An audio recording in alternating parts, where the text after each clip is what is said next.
Hello, नमस्कार सर्वांना. तर आपल्या घरामध्ये असे बरेचसे स्टीलचे नळ असतात.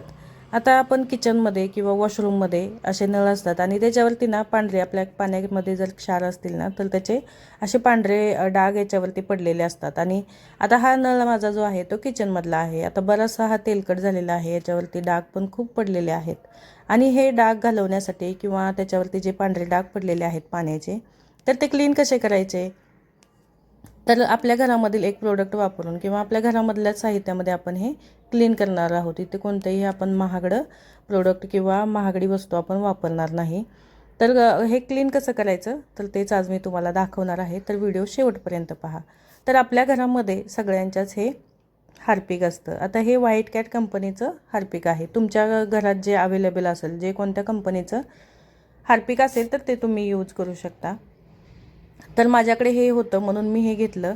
आता हे हार्पिक जे आहे तर ते आपल्या स्क्रबवरती घ्यायचं आहे. आपल्या घरामध्ये भांडी क्लीन करण्यासाठी किंवा आणखी काही क्लिनिंगसाठी आपण हे स्क्रब वापरतो. तर त्याच्यावरती हे हार्पिक टाकून घ्यायचं आणि ह्याच्यामध्ये थोडंसं पाणी ॲड करायचं, म्हणजे स्क्रब आपला ओला करून घ्यायचा आणि तो लगेच आपल्या नळावरती म्हणजे घासून घ्यायचा आहे. अशा पद्धतीने तुम्ही पूर्ण नळ आपला घासून घ्यायचा आहे स्क्रबने. आता इथे जास्त काही आपल्याला ताकद लावण्याची किंवा जास्त रब करण्याची गरज पडत नाही. इझिली आपण हे फक्त रब म्हणजे थोडंसं घासू शकतो. आता अशा पद्धतीने पूर्ण जे नळ आहे ना तो आपण घासून घ्यायचा आहे.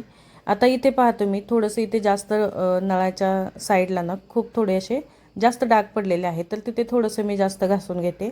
आणि तुम्ही पाहू शकता थोडं थोडं पाणी लावून अशा पद्धतीने तुम्ही हा नळ क्लीन करून घ्यायचा आहे.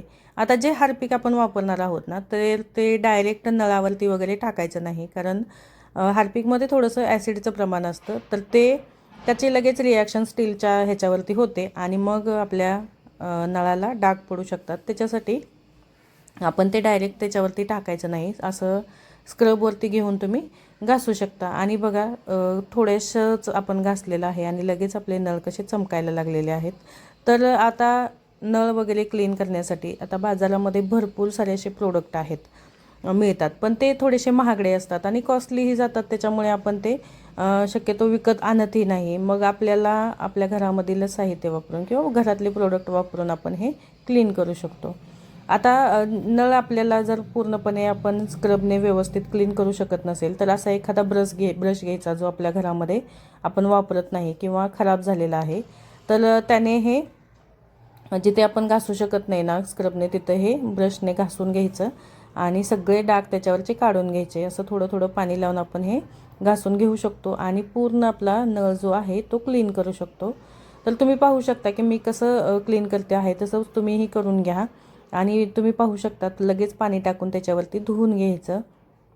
अशा पद्धतीने तुम्हीही तुमच्या घरातले नळ क्लीन करू शकता. इथे कोणतंही आपण महागडं प्रोडक्ट वापरलेलं नाही किंवा जास्त कोणतीही गोष्टी यूज केलेल्या नाहीत. तर तुम्ही पाहू शकता बघा, नळ कसा आपला 2च मिनटात चकचकायला लागलेला आहे आणि पूर्ण नवीन असल्यासारखा आपला हा नळ झालेला आहे. तर अशा पद्धतीने तुम्हीही तुमचे नळ क्लीन करू शकता, जास्त पैसे न खर्च करता किंवा जास्त प्रोडक्ट न यूज करता. फक्त घरातल्या एकाच म्हणजे वस्तूने किंवा एकाच प्रोडक्टने आपण हे नळ क्लीन करू शकतो. जर तुम्हाला व्हिडिओ आवडला असेल तर आपल्या चॅनलला सबस्क्राईब करायला विसरू नका आणि हा व्हिडिओ नक्कीच शेअर करा सर्वांना, जेणेकरून सर्वच महिलांना हा व्हिडिओ उपयोगी पडेल. चला भेटूया नेक्स्ट.